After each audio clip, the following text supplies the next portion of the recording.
Hey y'all, welcome back to House of Untamed. My name is Sheridan LeBay and I am the creator of all things Untamed. Welcome back to another video installment. I know I mentioned before that I was going to do Level Up series. In the past, I've done Marketing Mondays and I just decided that I'm not going to limit myself. So I'm just going to make the videos about whatever I want and watch what you want, watch what interests you. So today I want to talk about the New Year's blues, like the January blues. Like everybody on Twitter and social media has been talking about how January felt like an entire year. And, you know, we've been making jokes about how like the real 2020 started February 1st. And just because, I mean, truthfully, a lot of crazy things have happened in 31 days of January. A lot of things happened in 2020. So it's definitely understandable, the sentiments of why people feel that way. But being the type person I am, I'm kind of a history buff, kind of a nerd. And there's a lot of deeper meaning to New Year's Eve or New Year's, even just how New Year's originated, and the history behind that. And I think that, so for me, for the purpose of this video, it's really just to encourage everyone to not be so hard on themselves about New Year's and New Year's resolutions, and also take some solace in knowing that the New Year is not really the New Year. What if I told you that? So, just the backstory. So we'll start with the backstory. And I will drop reference links in the comments for everything that I mentioned. So, for those who may not be huge history buffs, New Year's was not always on New Year's. Or New Year's was not always in January. Our calendar, the Gregorian calendar, originated a long time ago. And I will give you the date, but I realized that the info's on my phone. I'm recording on my phone. Didn't think about that. But I'm going to drop the link. But basically, our calendar has not always been this way. And Julius Caesar, a long time ago, they changed the calendar for a lot of different reasons, some political, some not political. Some can be attributed to racial reasons because a lot of ancient African cultures operated on a different calendar. And a small tidbit with that is, even now, a lot of cultures are not in 2021. So for example, in the Ethiopian culture, based off of the time that they run, it's 2012. In some cultures, they might be ahead of 2021. So we're not even all really operating on the same timeline, which is a whole nother conversation in itself. But basically, just a backstory. So Julius Caesar, a long time ago, whenever Julius Caesar was alive, which you know was a long time ago, basically the calendar was changed for a lot of like political reasons, tons of different reasons. And with that being said, the New Year went from being typically celebrated around springtime, with the beginning of spring, because wouldn't it make sense that spring births new things to have the New Year? The original New Year was around spring, or closer to what's called April Fools.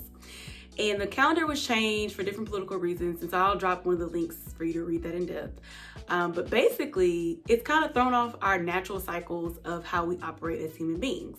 And so, which is also how April Fools came about, because there were some individuals that still celebrated the New Year with the spring solstice, and they were called April Fools. And that's where April Fools comes from. So just a little history background. And I've been talking about that on Twitter a little bit, and one lady from Houston, I'll tag her, we were just talking about it as well, and she shared an article with me, I guess. Somebody tweeted it a long time ago, but we couldn't find the source of it. Basically, it's this long, it's not super long, I'm dramatic. It's a very in-depth explanation of how our bodies and our minds as humans are supposed to operate with the seasons.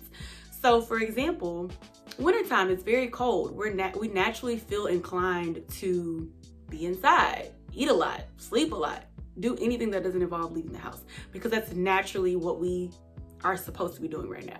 That's why animals hibernate. But of course, we know, those of us living in America, we know that the Western world has pretty much obliterated what's supposed to be natural to humans. That's neither here nor there. But so with that being said, the article basically talks about how we're supposed to operate in seasons. So I'll give a brief snippet and then I'll just drop the information below in the bio. And if this is on Instagram, you have to go to YouTube to see this.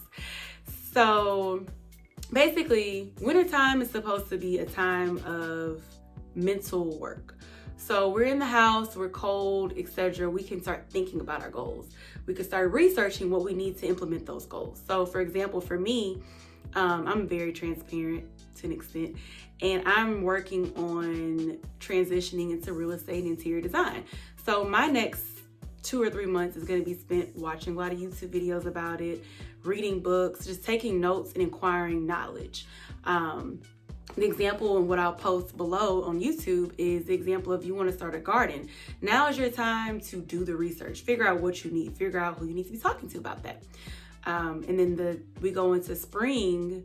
In spring and summer are really like harvest work seasons. But again, we've been conditioned to think that we are supposed to rest in the summertime. We're supposed to be turning up.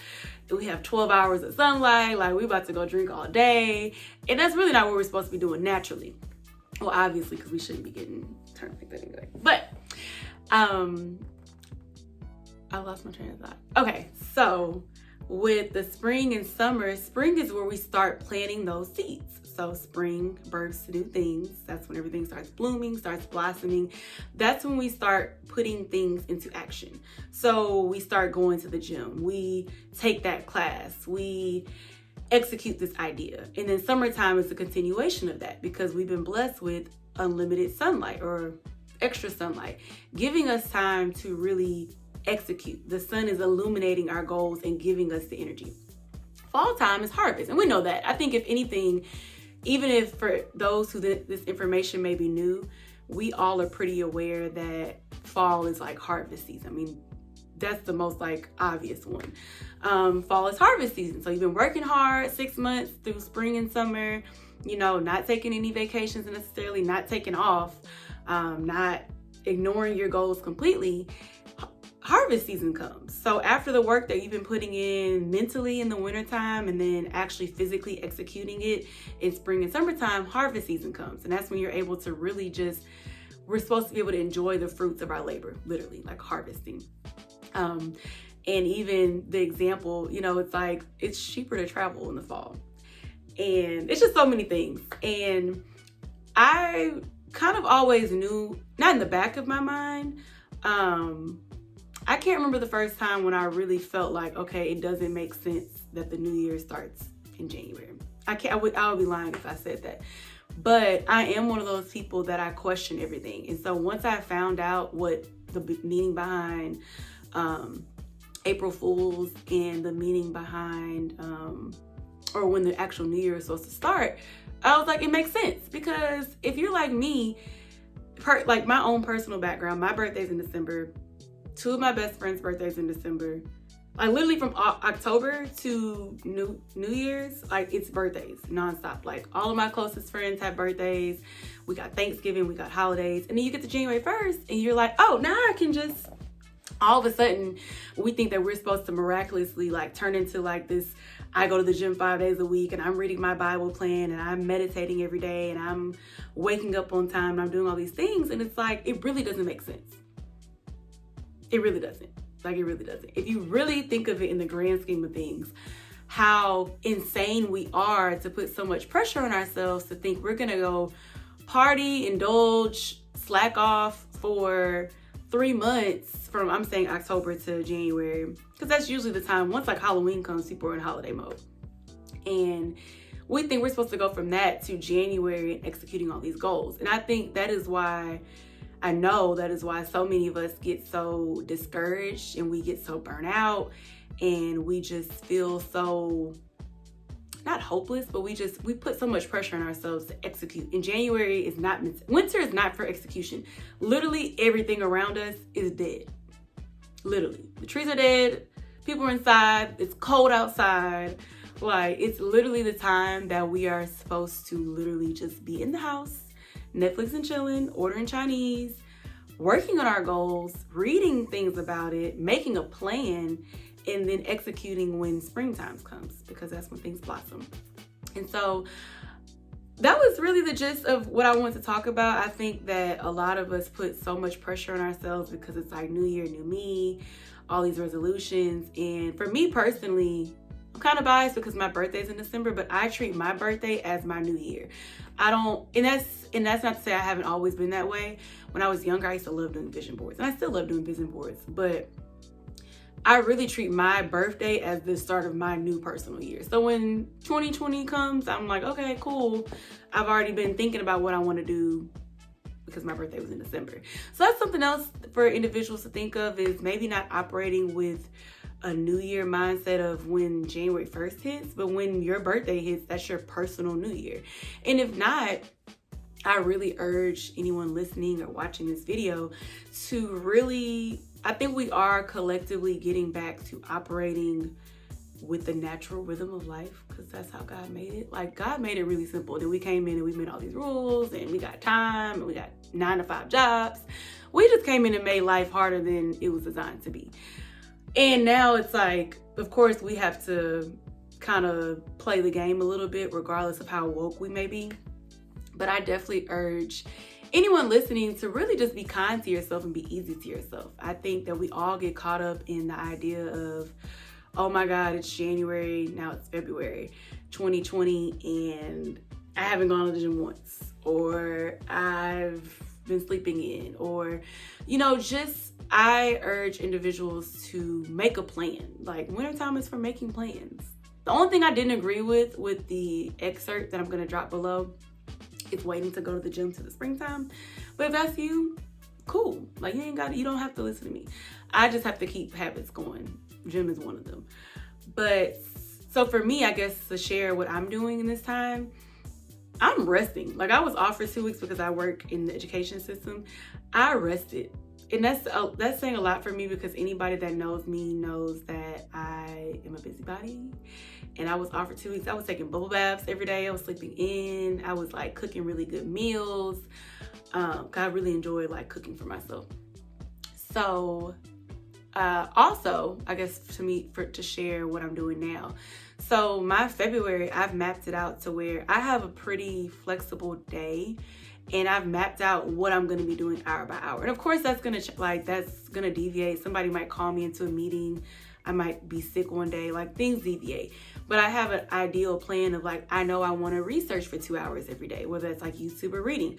I want to read for 30 minutes every day. I want to content plan for Instagram and YouTube. I want to do email campaigns for my job. I want to do social media for my job. So literally my Monday through Friday from 6 to 4 p.m. because I try to map out like me getting up at a certain time too.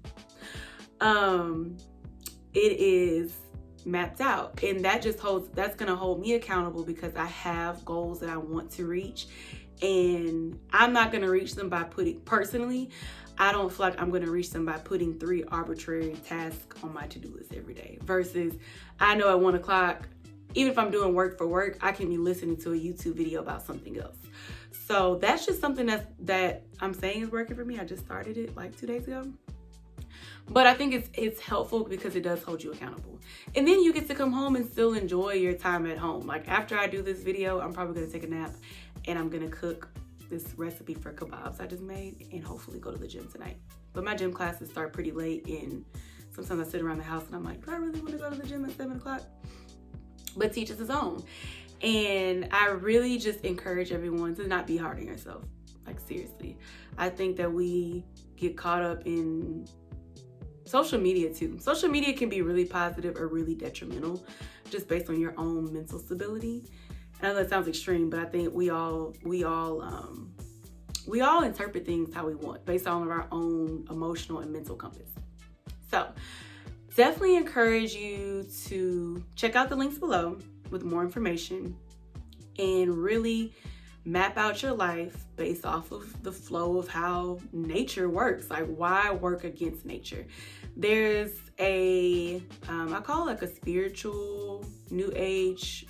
I would follow Abraham Hicks. I don't know if you guys have heard of Abraham Hicks, but basically, if you've heard of the law of attraction, that idea pretty much, I don't want to say originated with Abraham Hicks, but they spearheaded it becoming more mainstream idea. Abraham Hicks talks about moving upstream and downstream. So rivers naturally flow downstream. If I'm saying it backwards, forgive me. Rivers naturally flow downstream, and upstream is literally going against the flow of nature. Yeah, it is. Okay. That's not my forte. But rivers flow downstream, and so the concept that Abraham Hicks talks about a lot is, are your thoughts and are your actions and are your words going upstream or downstream? And that's just with the flow of life. So for example, if I'm like, I know that I'm super tired and I don't want to go to the gym, and I go, that's upstream. Even though the gym might be a positive thing, if I'm going against how my body feels on this particular day, I'm going upstream. Versus me deciding to take a day off and rest, that's downstream. Having a thought that says I'm not good enough, that's upstream. Having a thought that I'm open to new opportunities, that's downstream. Telling myself that I'm not going to get a job because I don't have enough experience, that's upstream. Applying for the job and hoping for the best, that's downstream. So that's a concept that I really try to implement in my day-to-day thought process. And another way to think about it is the art of allowing or resisting. Are you allowing life to flow? Are you resisting the natural flow? And that's not to be confused with being passive or not taking action on your goals. But there are certain things we can pinpoint in our life where it's like, man, it would have been easier for me to allow things to happen versus constantly just resisting. And that could be something, for example, that could be something as far as even if you're applying for a job, and even though it might be in your plans in the future, you're gonna get a job, you might be resisting the flow of life in the sense of constantly pushing against this way, whether it's being frustrated at work and applying for jobs that don't suit you and then getting frustrated by that versus allowing things to happen organically. Or you can relate it to this. So for me, when I was younger, I say younger, I'm 27, but because my parents were pretty strict growing up, I didn't go out a lot. So when I went to college, I was I like going out. I like going out now. I'm not a homebody. I've learned to appreciate it more as I've gotten older because, when you pay rent, you should be a homebody. But I said all that to say, so for example, I remember I was my first job out of school, I was working in recruiting, and recruiting is awful. Recruiting's not awful, but it's a very strenuous, time-consuming job. And I remember I got fired / mutually let go after a month. And I remember that afternoon I came home or whatever. I was I'm about to go out. I was in this group chat.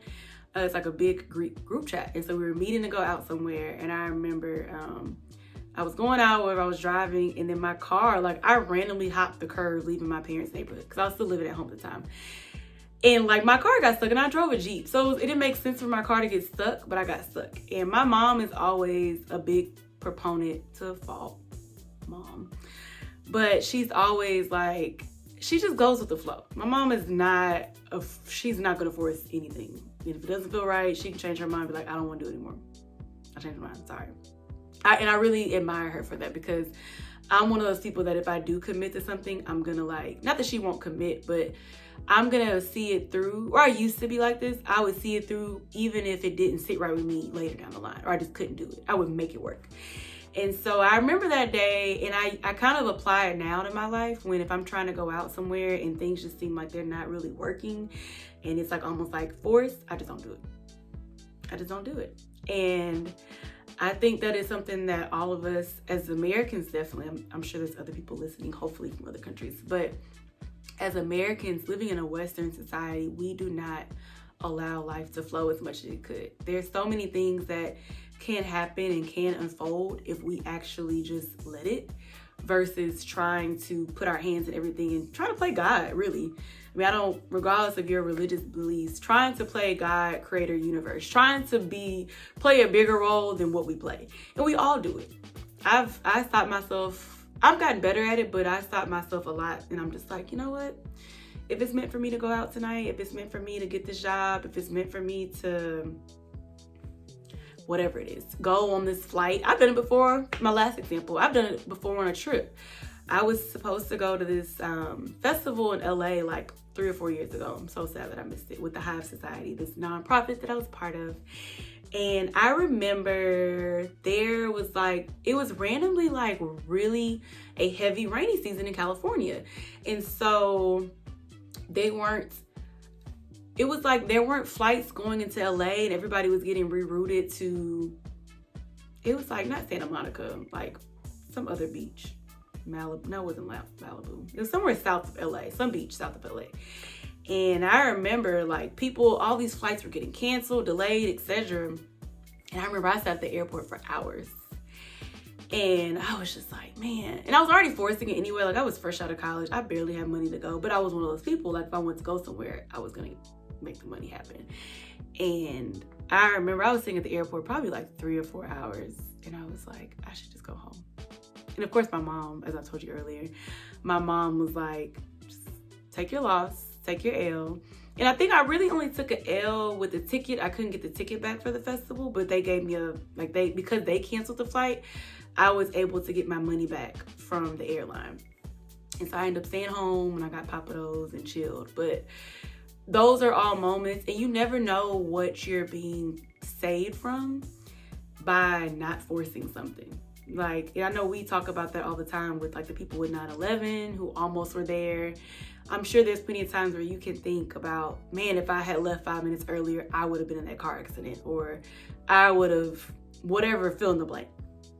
So I definitely encourage anyone watching this video, obviously you're watching, but I definitely encourage anyone watching this video, one, to just be patient with yourself, be patient with your goals, and really take the time to execute your goals and learn the rhythm of nature and the nature of life and operate in that. I think that we will all be more successful, more happy, less stressed if we really go with the flow of life instead of trying to go upstream.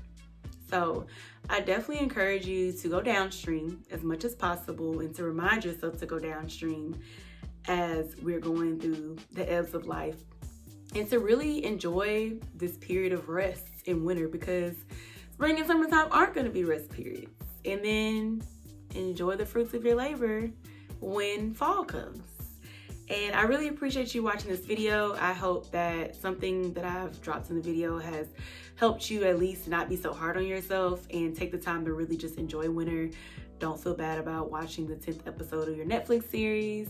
Don't feel bad about skipping the gym. Really take the time to rest physically and do the mental work to make your goals happen. So happy 2020, happy new year to those who said their new year starts February 1st. Happy Black History Month. And I hope you have a great 2020. Bye.